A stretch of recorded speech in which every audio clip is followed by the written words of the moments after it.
Um, hey, welcome everybody. Welcome to Stick of This Show. It's Nick and Fred Poag with Tim Fullerton, our special guest from the Find Out podcast, That's it. and from White Dudes for Harris. And as you all may have heard as we started coming in here, is let me pull it up on my side too.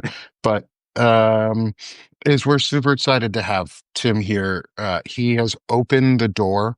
He has been part of an umbrella of larger creators and previous media organizations and insiders and things who know things that we don't, who've been an umbrella to smaller creators like us to become local media creators and become the local side of news that they might not have to do, but we can. And it gives us the opportunity as just random white dudes to try and do something good for everybody else.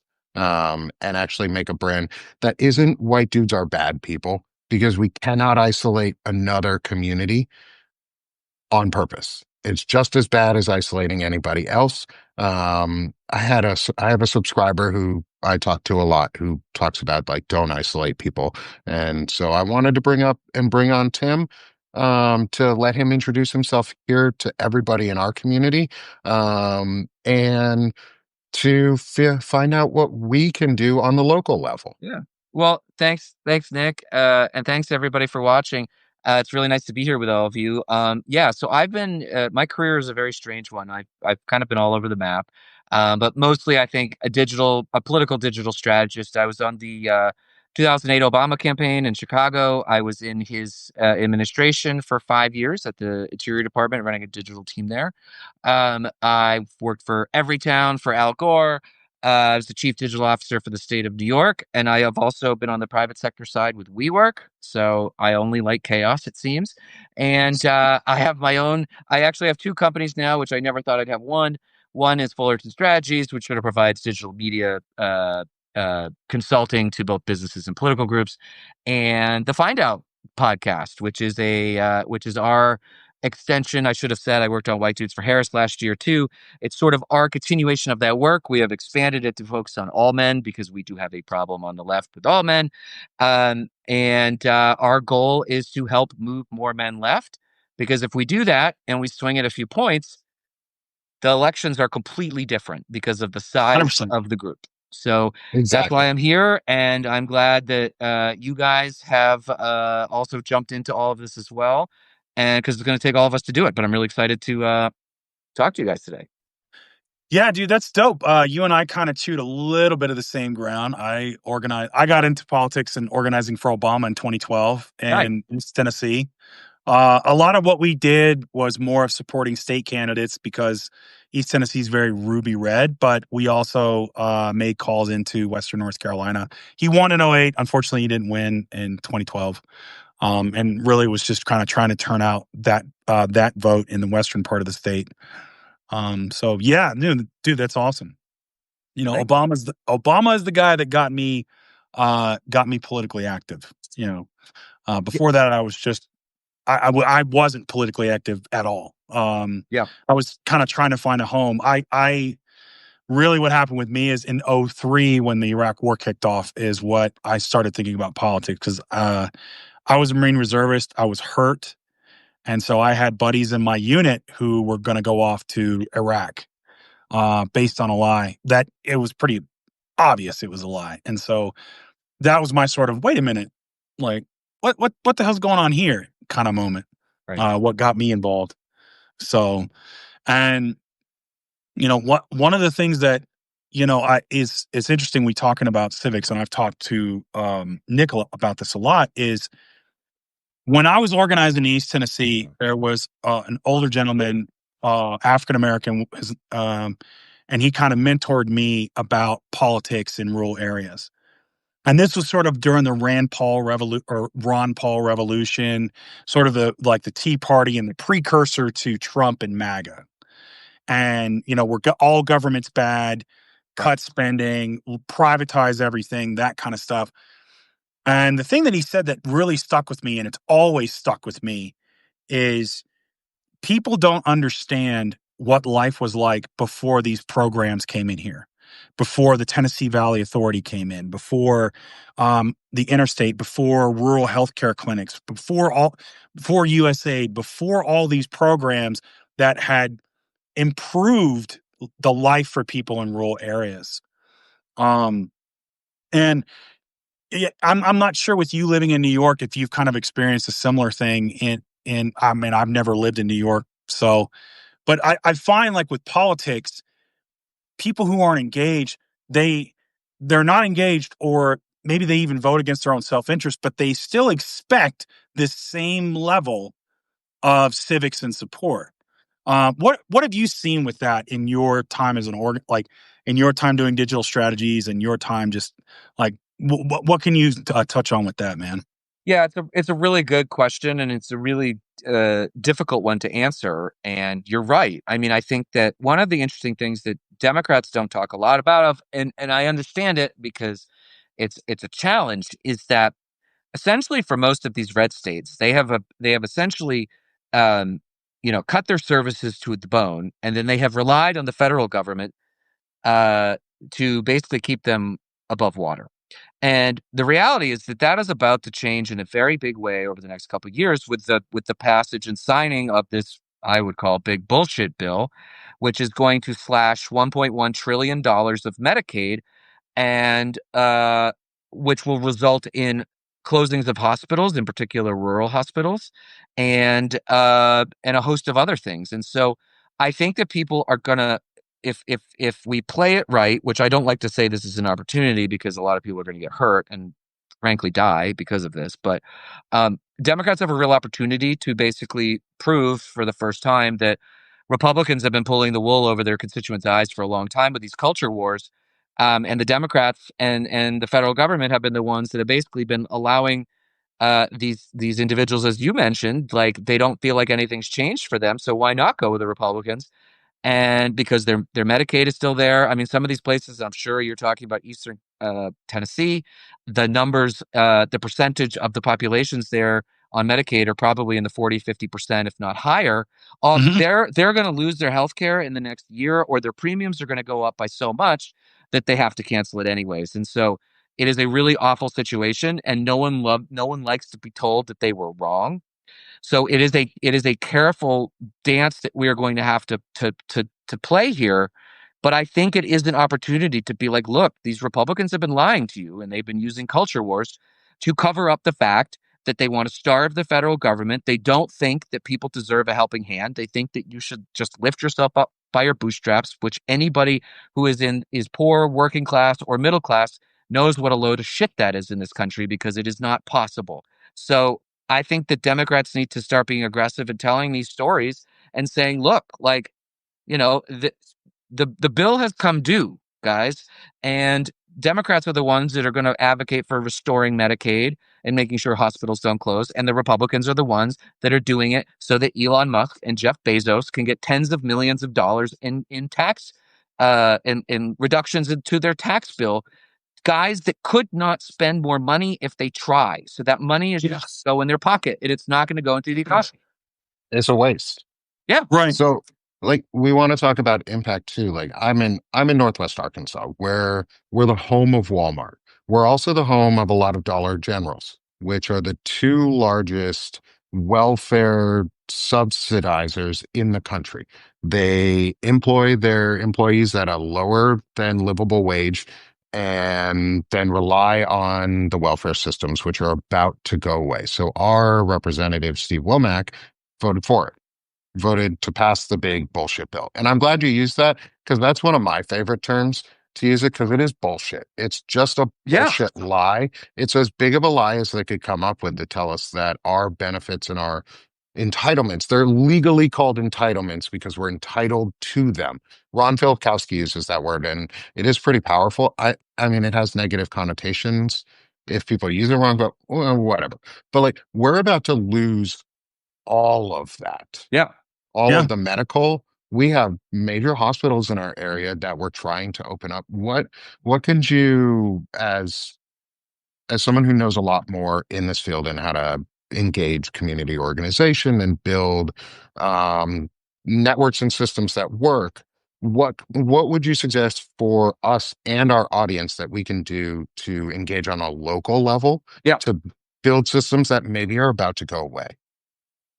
Well, I mean, I think that first of all, the local activity is probably more important than the national, especially if we're talking about trying to change cultures or trying to change understanding of who is doing what. And I don't think Democrats have done a good job in trying to build support in the areas that you guys live in. I mean, Arkansas used to elect Democrats all the time. Mhm. Even in my 20s, Mark Pryor and I forget Blanche Lincoln, and like not exactly the type of Democrat that I am, but they were Democrats and they were on our side. And now it would be almost unfathomable to have a Democrat from Arkansas. Almost the same as Alabama, which we got a Democrat for one reason, and that was we got it for 2 years, and then they put a coach in that didn't know that there were three levers of government, and he won. So I think what it's going to require is making people see what is happening on the ground is the direct result of Republican rule. And they are now the federal government, Republicans in the federal government are acting like the state Republicans now, but they were the backstop. They were the Medicaid. They were all these things. And the other thing that people fail to forget is, okay, you take Medicaid away from somebody. That means that they are either going to have to use the precious money that they have for groceries or for other bills to pay for health care. So then that means that those other things are not going to be paid for. So it's not like we're just saving $1 trillion in spending and everything's great. It's just shifting where that money is going. And Or it's plus, it's not getting going more into the expensive. communities. So I think me in Brooklyn, New York, talking to Arkansas or Tennessee is not going to have the same effect as you guys, and you guys carrying that message. Why it's so important to like do this as a top down or down to up process where we're all kind of saying the same things, but like you can stand in front of a closed hospital and say, "This is Steve Womack's fault. Like he did this." And don't forget that the Republicans in Congress only have a 5-seat majority. So yes, it is on all of them. It's not like, oh, if I'd voted no, it still would have passed. It's like, well, maybe not. And so I think that making that clear is hugely important in starting to shift the narrative. I mean, taking Medicaid away from poor disabled people so that Jeff Bezos, who spent $60 million on his wedding, can get more back? Like what? And why are people in very poor areas, of which Arkansas and that in Tennessee are? I mean, I know Walmart drives a lot of revenue, or business, but Republicans are Well, it not drives a helping lot of them. business for itself. True. I mean, there's the tax. Like I just mean but the point being, Republicans are not looking out for the people who are voting for them, or Nope. half of No. them, I should say, right? That's the problem. And I think that's the thing that we need to start talking about. And that's why it's important to make the Democratic Party feel like a place that men can be, because if that happens, it makes it easier for them to come in rather than having purity tests, which I am dead set against. As much as I care about each individual issue, we have to win a war here.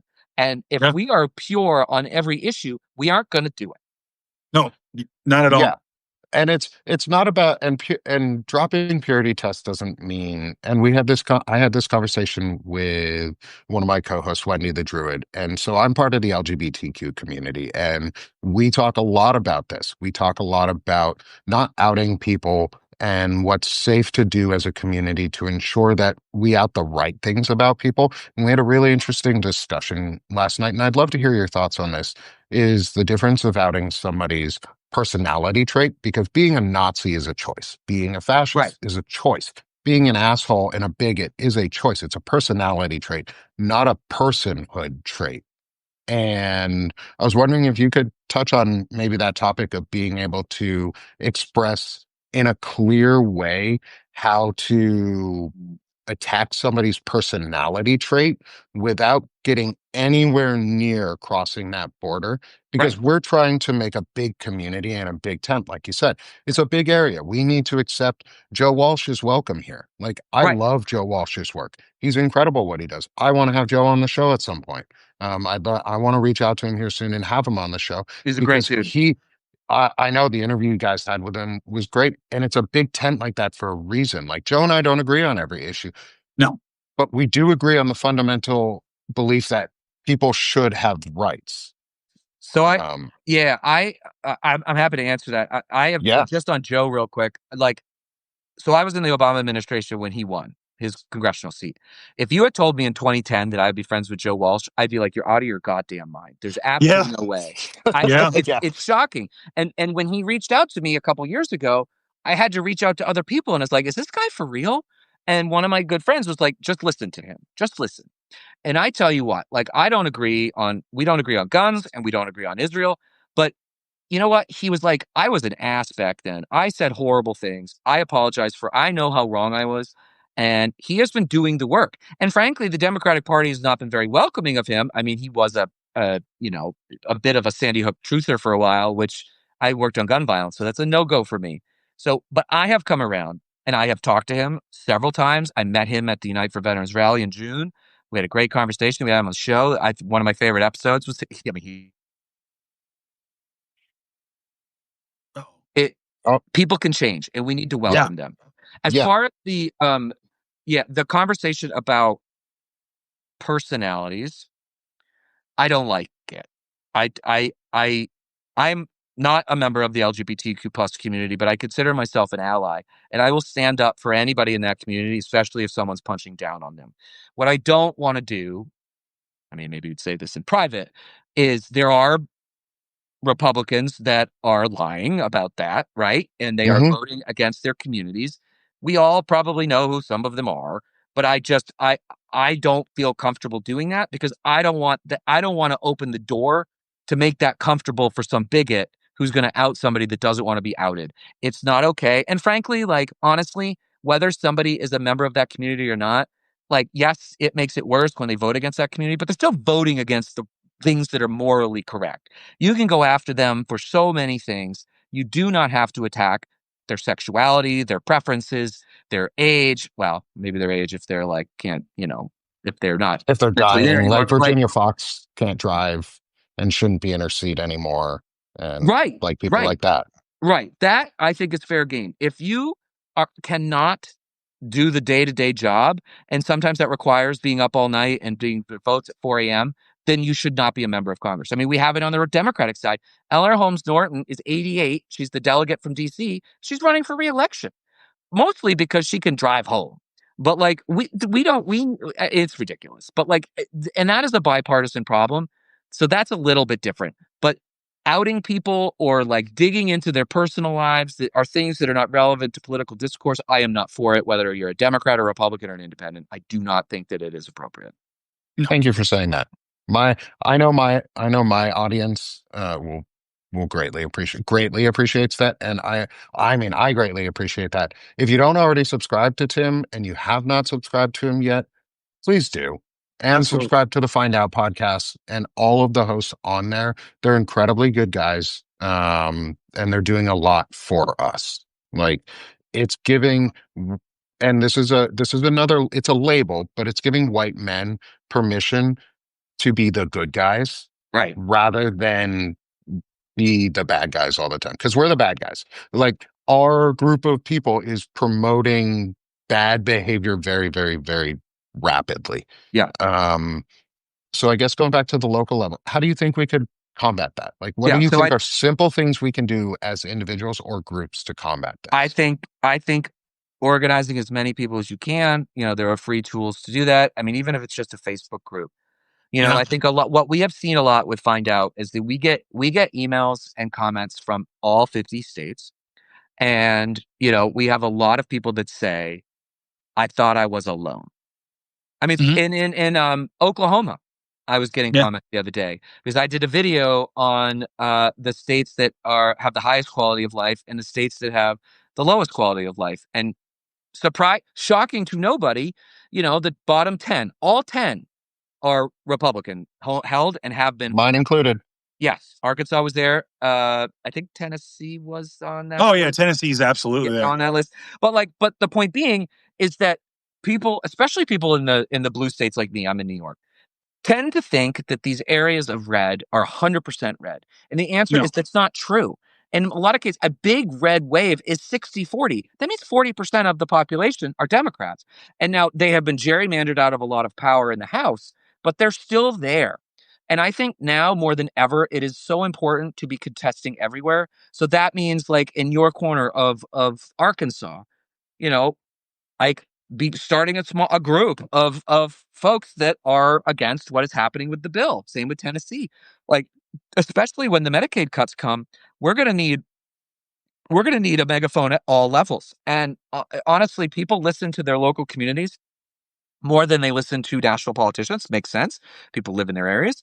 And I think that, and there are some groups starting to work to hopefully fund some more work in these southern states. I saw Joe Kennedy III, who was a congressman for a little while, is now working in, I think he's actually Mississippi, Arkansas, Alabama, maybe Georgia too, to start putting organizers at the local level and funding them so they can do that work. So that's the type of stuff. But even if it's a volunteer project with a Facebook group, even if it's just 10 or 15 of you, like it's a It start. matters.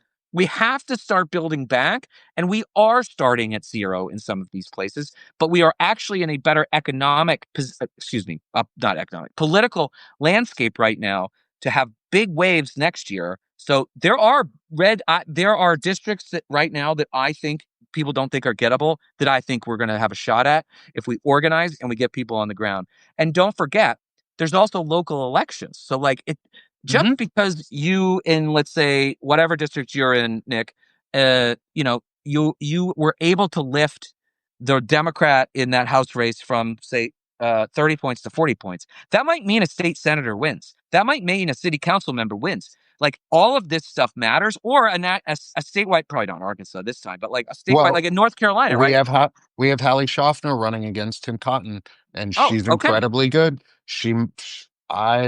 I'm going to reach out to her more because I want to Great. get her on here. Well, Uh, Tom is terrible. So, Tom sucks. I'll give you guys some hope if you live in red districts. So I organized for Obama in 2012, and we did a lot of deep roots canvassing was just kind of being the thing. You know, you were starting to get data, and you were kind of like, all right, you drill down into it. Tennessee First District. So my county that I was the chair of, Washington County Democratic Party, only had 35% of the eligible electorate turn out to vote. And a lot of that was due to, it was really low, right? in It's 08, insane. or you said 12? You said 12? No, it's 35% of the eligible electorate. In which election did you say? 12? This was in 2012. In 2012, Wow. 2014. No, I'm sorry, 2014. I'm dumb. I organized in both elections in 2014 in the midterms. Had a brain fart there. So 2014, we organized there. It was, I'm sorry, no, it was 35% in 2012. It was less. The end result of that was about 26% in 2014. So that was the high end of in 2012 in a presidential election year. And the reason being is, well, why am I going to vote? Like, Romney's going to win Tennessee anyway. Right. The Republican's going to win. And so there's this apathy from this gerrymander, from these things, right? That's why it becomes very critically important for you to be visible, for you to be organizing. Because as Tim's point said, hey man, I thought I was alone. And there's a lot of like left-leaning people. There's a lot of centrist, like reasonable people that feel alone. And the thing is, you're not trying to get this, hey, we have to agree on every issue. We just have to agree on going this way. Right. We just have to agree enough, just enough. And so, it may seem hopeless, but it's not hopeless. It's really not. No. It's about getting that momentum and building that momentum. We had a city councilor, a city commissioner. This is in 2014 in Johnson City. And they have my alma mater, East Tennessee State University, is there. So a lot of college students, mostly commuters, low turnout rate among college educated. She was a Democrat running against a Republican, right? She lost by 65 votes. 65. So if we could have just turned out 65, 66, 70, 100 more college students, we could have had a Democrat. Every vote counts. Right. On the city council, on the city commissioners for Johnson City, Tennessee, in a ruby red district. That's how And I close mean, we were in a city with a population of 50,000 people. We got it, so it's doable. This is 100%. And the thing about that is that getting those people at the local level in office also trains them to be better statewide or potentially federal candidates later. Running for office is not easy, No. and there's a lot of bullshit that goes along with it. But like that, you need a fee. I mean, you have to think of politics like sort of like the minor leagues in baseball, like the local Mhm. levels, like the A. Then you move to the municipal level, then you move to the state level, then you move to the federal level. Generally speaking, people do a few of those wrongs unless they're super rich or super famous, because repetition in this also is important. Like Mhm. it's like with anything. Like you do these online things. Like I every once in a while go back and look at the first live stream I ever did, with which was at the White House when I was in the Obama administration, because all of them were terrified of, or tired of doing them, so they asked me to do one from Interior, and I had to interview 2 cabinet members while sitting in the White House. I was terrified, and you know what? I sucked. It was terrible. Like I look back at it and I cringe at it. And but like you do it long enough and you get better. It's the same in Yeah. politics. Like, you don't really want first timers running at the federal level because they screw up. And everyone's like, I want an outsider. And I'm like, well, you do until you hear them, right? And like Right. Howard Schultz is a great example, right? He was thinking in 2020 of running a third party, and everybody like mocked him. He made a bunch of stupid comments because he's not a politician. He knows how to build coffee shops. Like, it's just different. And that's I why I was in, also get so tired of this nonsense of we just need a businessman as president. I'm like, no, you don't. First of all, no, George Bush I've and known some Donald dumb Trump, businessmen. I've known I some dumb. I lived in We got one Seattle at the now. time. right? Like I lived in Seattle one at the now. time when he ran and Howard Schultz ran, and we all hated it. We were all like, no, please don't run. Because we all saw how Starbucks was. Like Starbucks is a great company, but it's run down itself as a Yeah, business. They make it's not decent coffee now, but right. it's not what it used to be. No, but the thing that kills me is that when you are a CEO, your number one job, especially of a publicly traded company like Starbucks is, your number one job is profit. Mhm. How does that transfer to the federal government? You are not running a profit there. You are trying to make people's lives better. So because you know how to do the bottom line doesn't mean you're not going to be an accountant in the federal government. You've got congressional budget offices. You've got all of these things. You're not going to be looking at the bottom line and saying like, what do we need to do here and how do we shift resources? It's a completely different element. You're not selling products. You are, it's just different. So like I get it. Like, yes, somebody's run a 70,000 person company is a good manager. That doesn't make them a good president. And Donald Trump is also not even a good businessman because he's gone bankrupt like 4 times, and he got $400 million from his daddy when he died. And like if he had just put it in the S&P 500, he would be in 2016, he would have been worth more money than he was running those companies. He could have just sat on his ass and done nothing. Like it just showed. Now it's different because he's used the presidency to enrich himself, but up until that point. So like we have to get over this notion that if you are good at business, you are good at government. They are not the same. Nope. Not at No, all.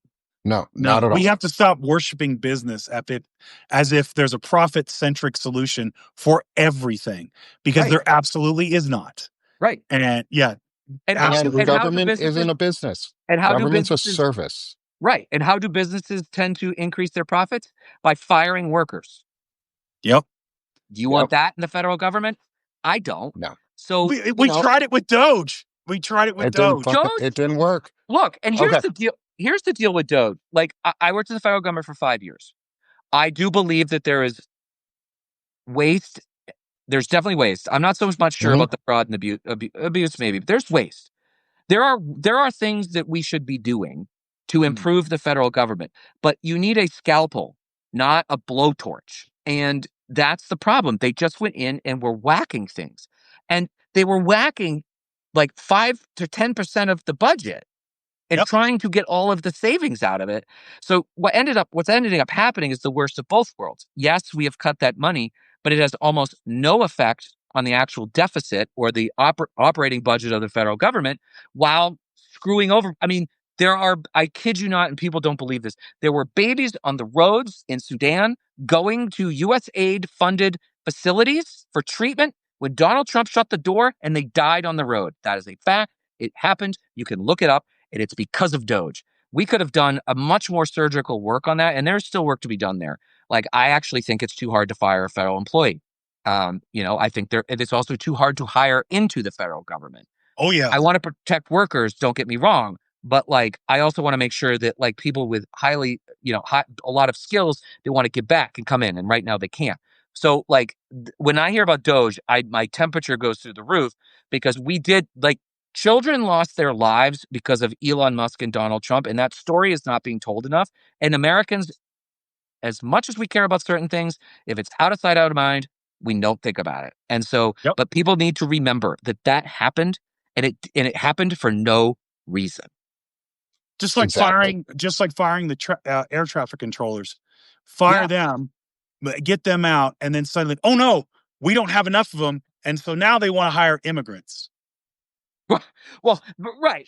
To fill the gap. It's and we had our first crashes in 50 years in the sky that were not a terrorist attack on our country. Like Yeah, we have not had there was an a airplane crash. I think it's but a commercial line, right? Well, there was one after 9/11, like a couple weeks after 9/11, and it was in New York. Yeah. And so then that was a whole thing. I don't think there had been one since. There have obviously internationally, but not in the U.S. But yes, like, hey guys, guess what happens when you take people out of these jobs? No one does them. Mm-hmm. Like, it's not just it's not that just everybody does more.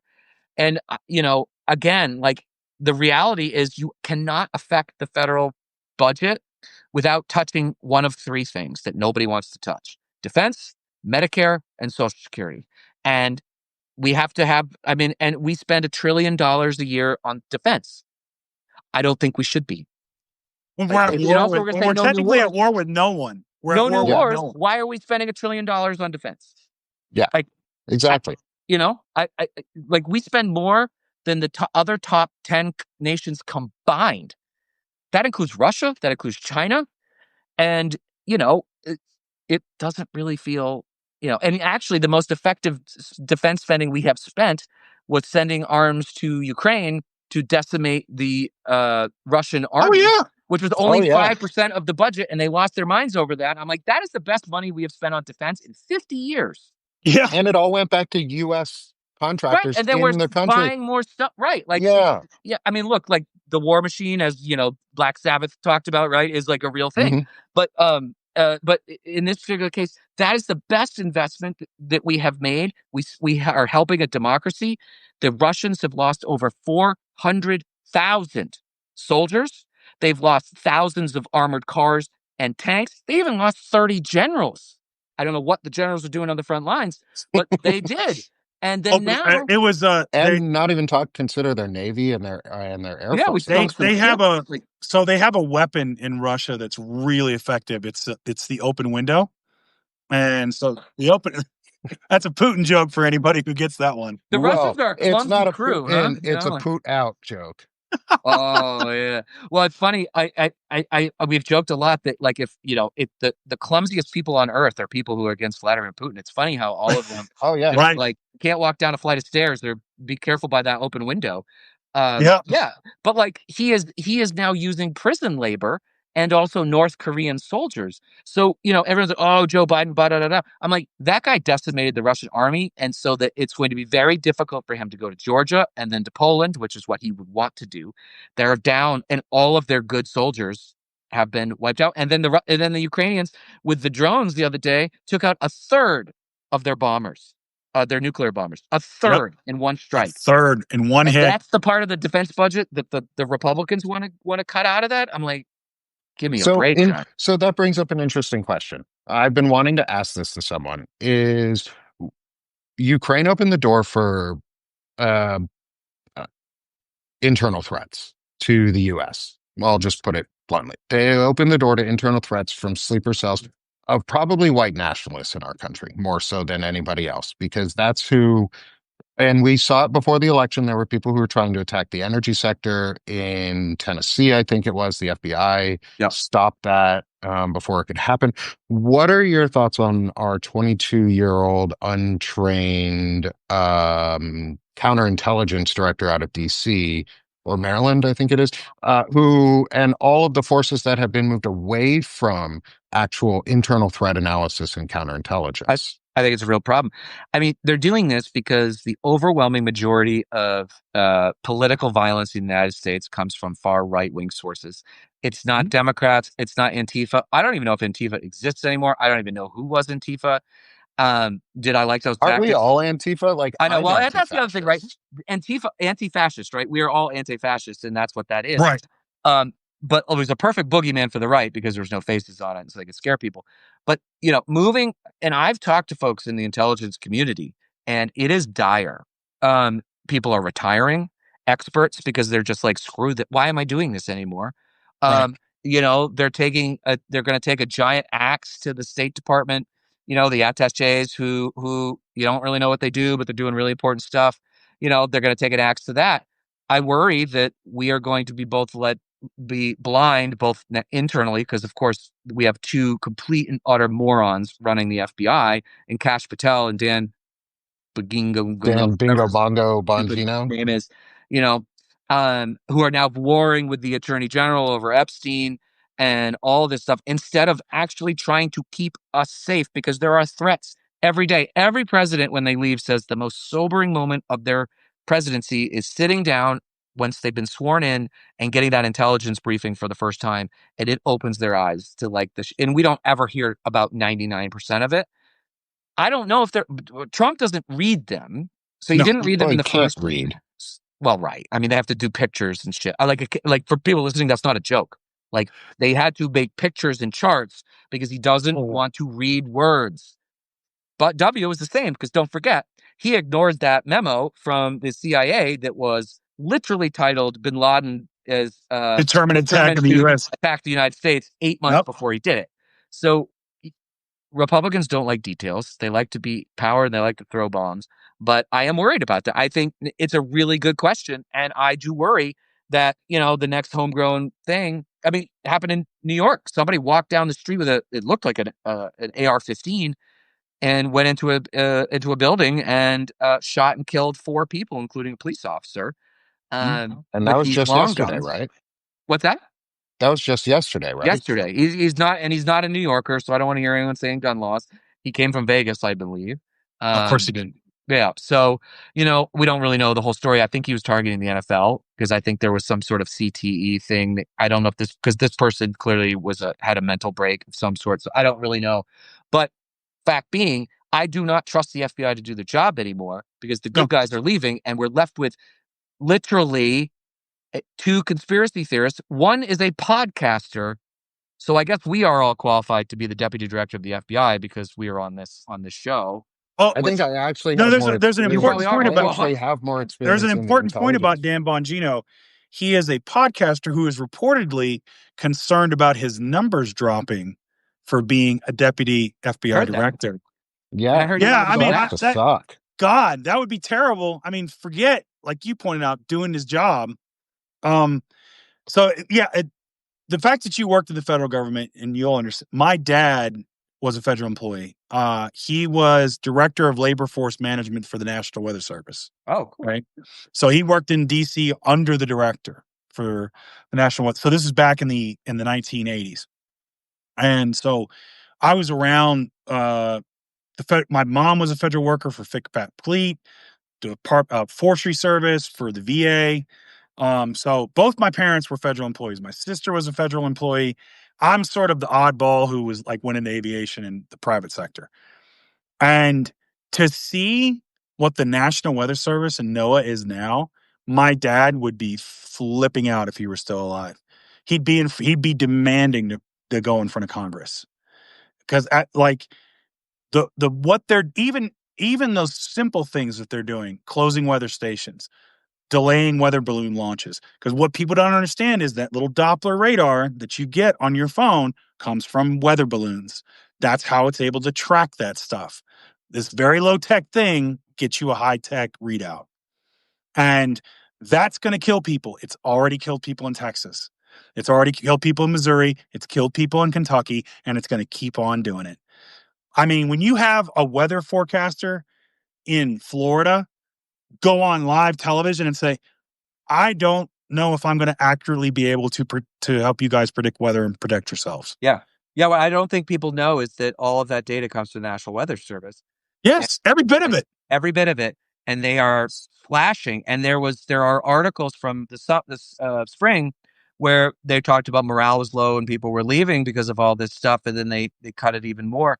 And, like the reality is that storms are only getting worse with climate change. Like there's a need for more of them, not less.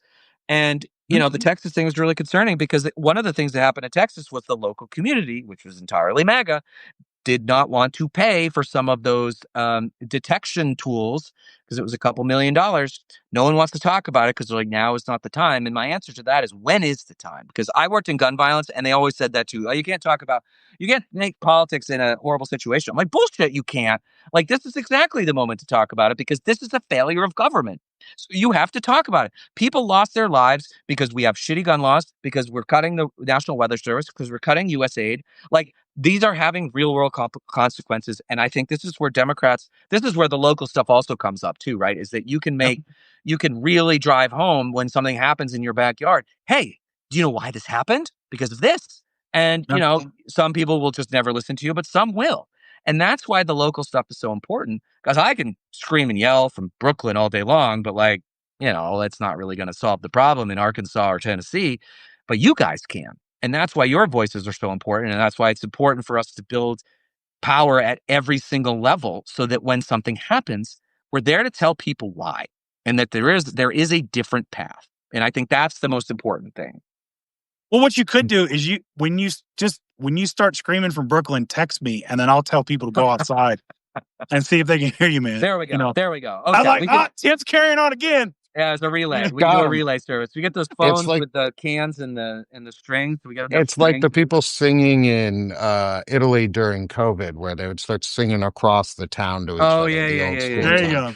Okay, so Tim, we've kept you over a little bit from the half an hour we originally asked you to come on for, and I really appreciate you giving us some extra time today. This has been awesome, and I love that we got to wrap it back into the local side. But what I like to do is I write poetry. I write political based commentary and civics, and right now I'm on a focus on civics based commentary for poetry. And I wanted to read today's poem. It's the third of the haikus around civics, because it's about local action. And then I want to hand it over to you, Tim, to give some final thoughts, Sure. and close out and give yourself a self plug for everybody here. And for the Find Out podcast. And like I've said, if you aren't subscribed to Tim already, please do. Please subscribe to him and all of the other hosts on Find Out. They're incredible. They do great work. They've opened the space for us to come in and be bigger and be local news. So today, you're the guy that cusses a lot.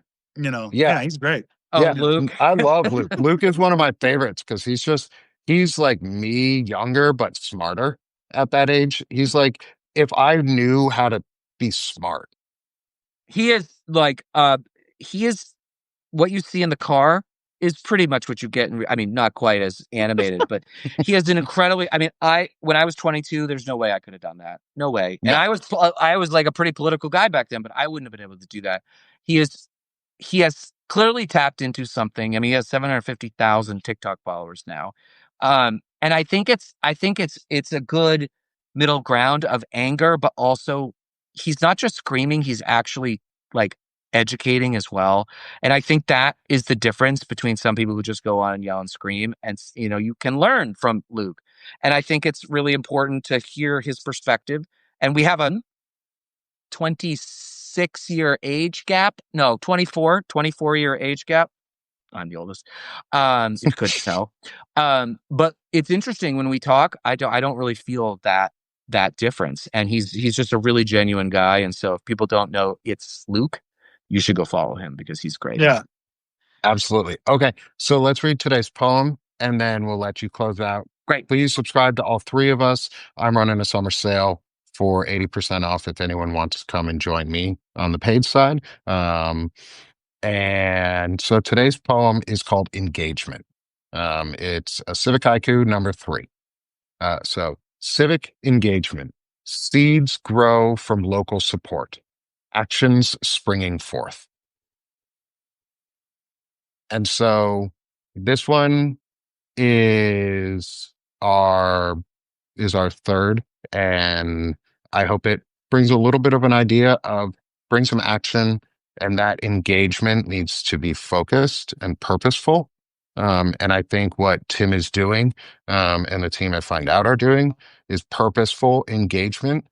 So Tim, thank you so much for coming on with us Yeah. today. I so Yeah, appreciate man. it, and Oh, I'd love to have well, you on again sometime. yeah, I'm happy to come back, and thank you guys. And it's so great to know that like we are all working together on this because we obviously need everybody, and we need everybody in Yeah. every corner of the country to do it. And for everyone listening, also thank you. I trying to see some of the comments, but it looks like some really really great stuff. Um, If you I'll want, I save them at the end too, Tim, so oh that I great, can. I'll love to go Yeah. back and read them after. So yeah, I mean, I think like for us, Find Out is trying to change politics and move more men to the left so that we can win 40 seats next year in the House and hopefully at least 3 in the Senate. And then we're full bore on 2028. So, but in order to do that, we need to build an army, which we are currently doing. So if you have any ability to subscribe to Find Out across, we're findoutpodcast.substack.com. We're also on YouTube, and Apple is, if you listen to audio, Apple is our most important channel. We have a yellow logo because we're Isaac Newton. From obviously fuck around, find out is where we came from, and his the law of every action has an equal and opposite reaction. That's our sort of play. We're gonna be doing some really big things. We are talking about building a whole network of content creators. Once we get there. So if you could subscribe, I would really appreciate it, either on mine, and then I can tell you where it is from there, or just go to findoutpodcast.substack.com and do that. But guys, thank you Awesome. very much, Nick and Frederic. I really appreciate being on. This is super great.